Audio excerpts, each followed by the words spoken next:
Wrap around. Score!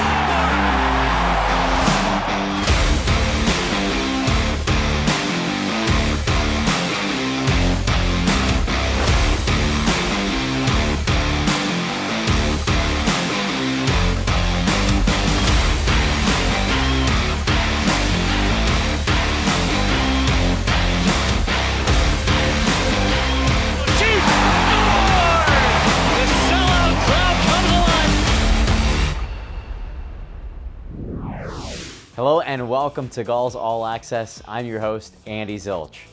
For Gulls forward Bo Grew, hockey has always been in his blood. The grandson of a longtime hockey scout and the son of an AHL head coach, Bo fell in love with the game at an early age. Hockey quickly became a career plan for Bo. And now in his second professional season, Bo's NHL dreams are becoming a reality. We sat down with the Gulls forward to discuss his hockey journey thus far.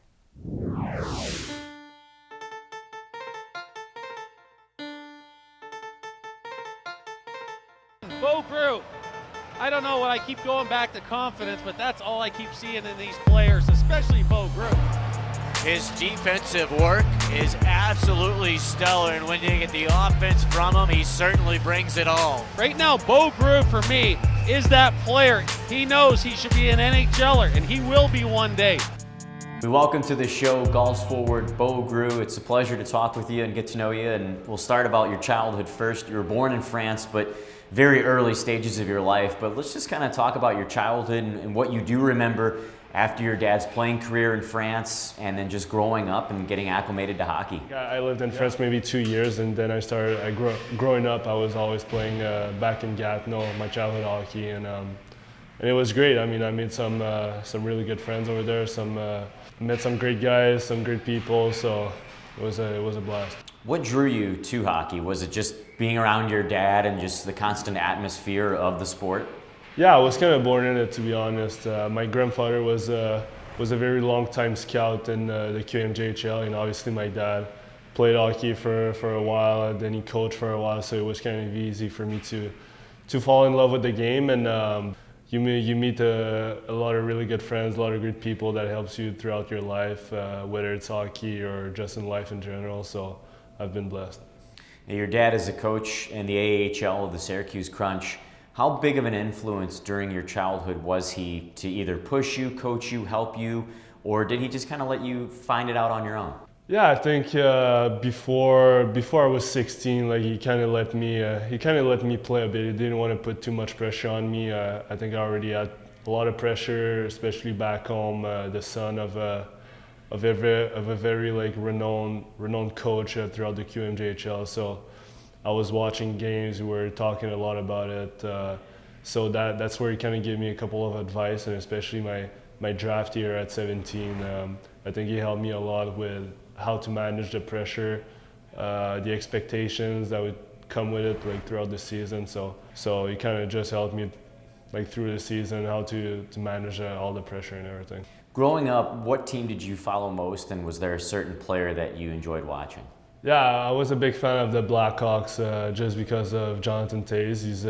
He's pretty much my model since I was a really young kid, since he entered the league actually, and I mean he's been a great role model. Won a couple cups, a couple gold medals. So, and obviously he's one of the great leaders in the game. So, no, it's been very fun to watch him throughout the years. When did you know that you could turn this into an actual profession and chase this as your career?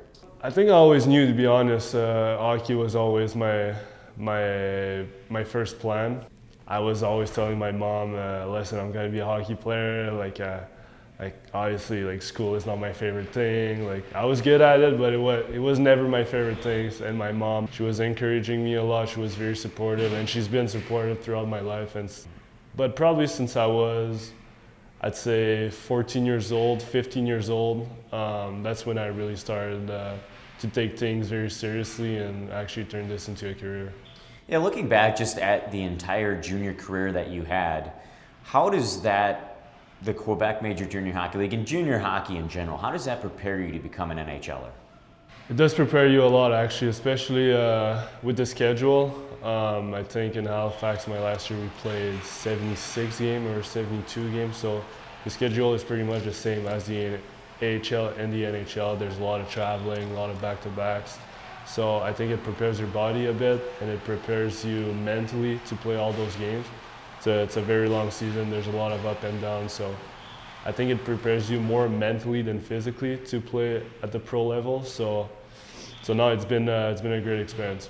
All right, let's take it on a little bit of a lighter side. If there's one thing that nobody in the locker room knows about you, maybe it's a hidden talent, a food that you like, a food you can cook, something. Is there something that maybe people don't know about you? I think, I mean, I've talked to a couple guys about it. Not everybody knows, but it's not something that I did already, but it's something I'm gonna do this summer. I'm probably gonna try to take piano lessons.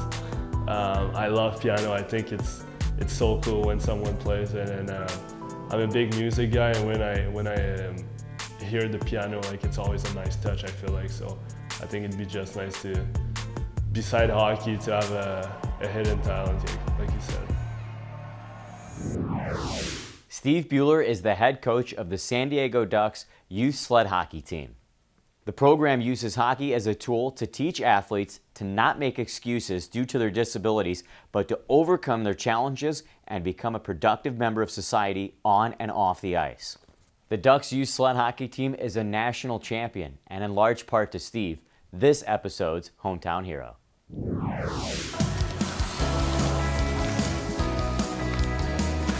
So the San Diego Ducks sled hockey teams are two different teams. We have an adult and a junior team. The adult team is comprised of wounded warriors, other athletes with disabilities. We have cerebral palsy, amputees. The kids are spina bifida, cerebral palsy, any number of different disorders. I transitioned into coaching 4 years ago when my son first started playing. The adults saw me as a volunteer helping these kids out and approached me and actually asked me to coach the team. My favorite part about coaching is the kids and the adults. Both teams, the smiles on their faces, the joy that they have being out here, being free on the ice. Whatever their disability is, it just goes away once they're out here. We are actually the national champions. Both teams are national champions in our divisions.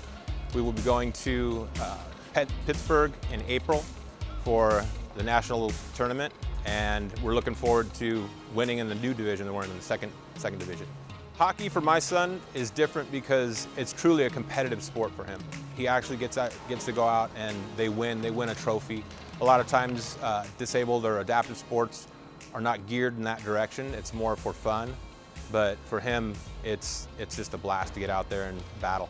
It's awesome to be out there and see these kids get to compete and fight it out with other kids on the ice, and then come off the ice with smiles on their faces and high-fiving the other team and just having a blast. Hockey is just the greatest sport there is.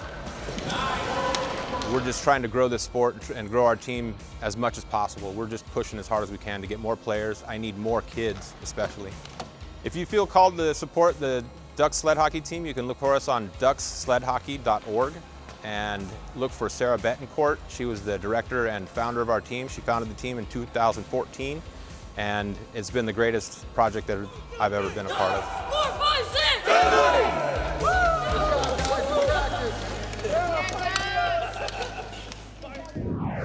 6! Coming up, we take you behind the scenes with the equipment team to see what it takes to get the team ready for a game day.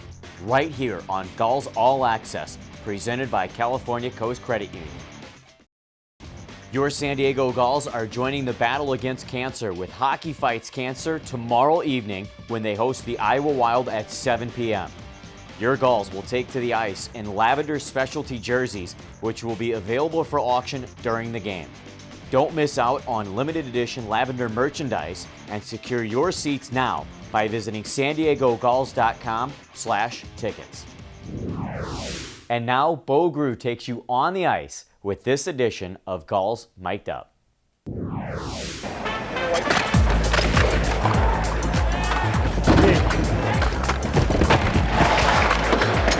way! No way! If JP comes up, you or me open up on the dot.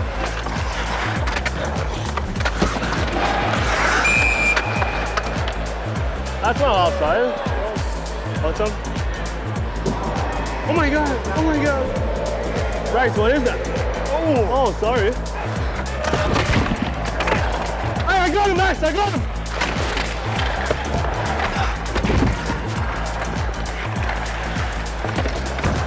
Hey, what the f? Hey, the goalie tripped me right there. No, man, you just lost where you were. No. The play that we talked about earlier, it's gonna be there. Hey, I got Marley all over there. Can you just back up a bit? Yep. Thank you.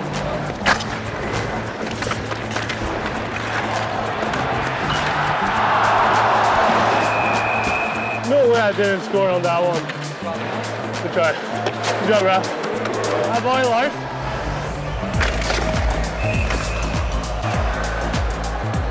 Too clean or what?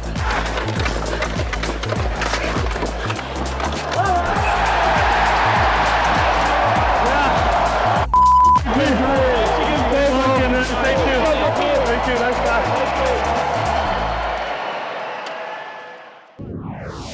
Before the Gulls players ever step onto the ice on a game day, the equipment team has already spent hours preparing the locker room and everything they need to perform at their utmost ability.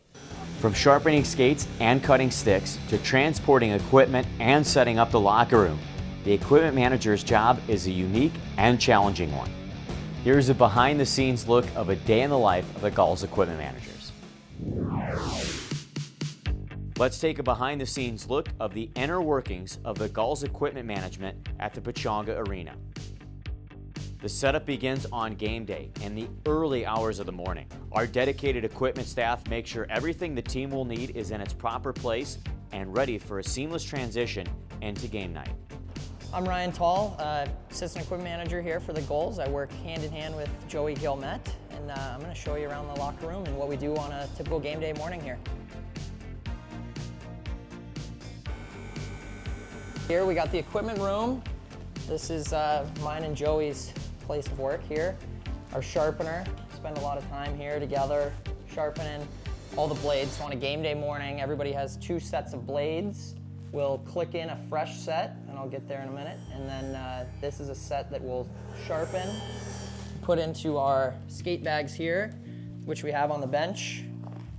So during the game, if somebody needs a new set of steel, it's all right in there, and we just a simple click in and click out. All right, here we go. We got our big sewing machine here. This thing sews through like thick plastics and a lot of the bigger sewing projects. And then in this little room, we've got our little sewing machine, sewing socks, jerseys, nameplates, all that good stuff. So pretty good little setup we have here on a game day. Stick wall here leads us into the bathroom where we have a few amenities set up for the guys. Gotta be looking fresh. Over here's the strength and conditioning room. Colin and Kaylin have this place dialed in. Bikes, weights, anything and everything you need down here. Okay, now we're coming into the main locker room here. This is the main room. All the players, all their gear. Moving on from the main locker room, trainers area in here. Brian and Brett have this place dialed in. All kinds of good stuff in here. This is our laundry room here. It's a little small, but we got everything we need. 2 big washers and dryers, all of our jerseys, socks, towels, and we provide laundry for the visiting team. So not only are we rolling Gulls laundry, but we're also doing the visiting team laundry as well. So when the players first come in, they'll come in through the front door, and they'll come right into here and get changed. This is where they'll come to their change stall. In here, they've got their laundry bag, their number and everything they have on it, shoes, hat, hoodie, and that's where they get ready for the day, right in here. So game day morning, Joey and I will show up, and we'll get right in there to change out the steel. We want to have that done and be over with right in the morning. We start a pot of coffee, hang up laundry for the guys, kind of get the place turned on, lights on, as guys start to filter in and they need, you know, a new stick or a tweak on their equipment, some kind of repair, we handle that, and whatever else is thrown our way. Thanks for taking a quick tour with us. Go Gulls. Coming up, we'll have part 2 of our sit-down interview with Bo Grew, right here on Gulls All Access, presented by California Coast Credit Union. You've supported your team on the ice all season long, and now it's time for us to show our appreciation for you. Everyone is a winner on Fan Appreciation Night. That's Saturday, April 23rd at 7 p.m. when your San Diego Gulls host the Tucson Roadrunners. All fans in attendance will receive a scratch and win card with chances to win prizes throughout the evening. Get your tickets now at sandiegogulls.com/tickets. Before the March Madness tournament started, we asked the team their favorite to win it all. Now that we're down to the Final Four, let's see how they fared out. I hope Providence. Oh, I got Kentucky. Gonzaga. Let's go with Badini's Harvard. Let's say Yale. Yale? Duke's my favorite team. Gotta go for Duke. San Diego State University. Is Kentucky in? Yeah, I'll go with those guys. Oh, dude. I heard UCLA over there. So I don't follow that at all. Duke, I guess? Oh my, you're not asking the right person. I don't follow that at all. I'm always a Villanova fan, I guess. Who do you think's gonna win? NCAA? Yeah, they're like March Madness. Ohio State. Maybe, I want to say Kentucky. I'm trying to think who's in the tournament. So we've got, I think San Diego. San Diego is in the tournament. So come on. San Diego. That's who you Cheer know. for San Diego. And now part 2 of our interview with forward Bo Grew.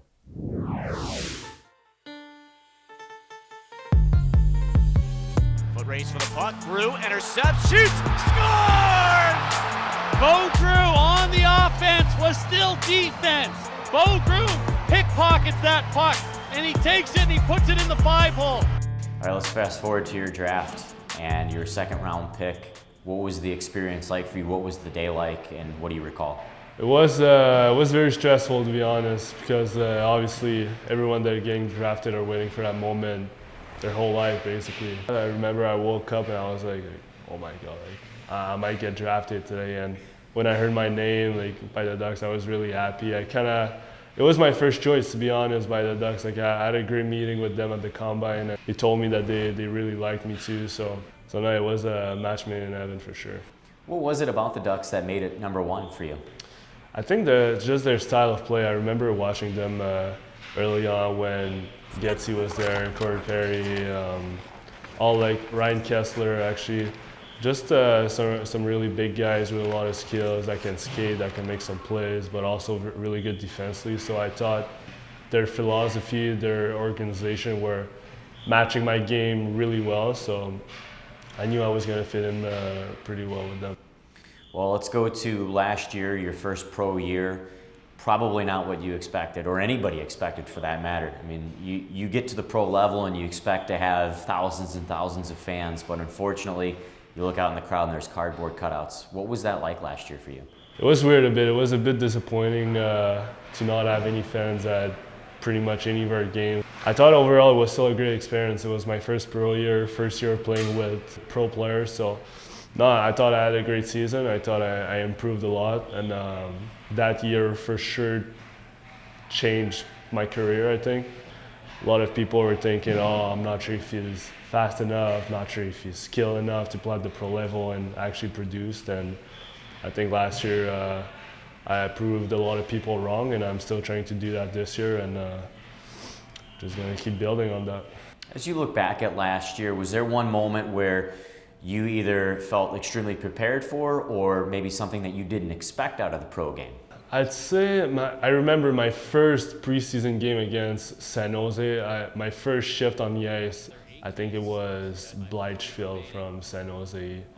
ran me over. Then after that, I got up, made a turnover. Then I think the puck ended up in the back of her net, and I was like, oh my God, what is that? Like, well, what am I getting into right now? But then as the game went on and as I was playing more game, I was getting more comfortable. And when I scored my first goal, I think it was the 6th or 7th game, whatever, I think my game really took off, and I started to make more plays, being more opportunistic, I guess. Offensively, I was making more plays. Defensively, I was more solid. I was recognizing the plays a little bit faster defensively. So I think I built my confidence was built maybe in 15 games, I'd say. And after that, I was just really playing my game out there and having fun. And this year, you make the jump and you play in the NHL for the Anaheim Ducks. What was the first game like for you? It was great. It was great, honestly. The training camp was really hard. I thought it's always a grind mentally, and I think I managed that pretty well. And I was fortunate enough to make the team. And my first game was against the Jets at home, so it was really, really special. I mean, it was everything I ever imagined, and it was really a dream come true. You talk about training camp being very mentally driven. What was it about training camp that was so difficult? Just because every practice, you know that someone is watching, you know that all the guys are going to be battling really hard because obviously they want your spot or they want to make themselves a spot for themselves. So obviously everyone's going to be really competing really hard. And I mean, you got to be up for that. You got to be ready to battle, and you got to make some plays. You got to impress. You got to do pretty much everything in order to make that team, especially at the NHL level. You play against the best player in the world, so at one point you got to be the best player on the ice to make that team. So, and you got to do that every single day. That'll do it for this show. Join us next time as we sit down with Gulls forward Alex Limoges. Thanks for watching Gulls All Access, presented by California Coast Credit Union.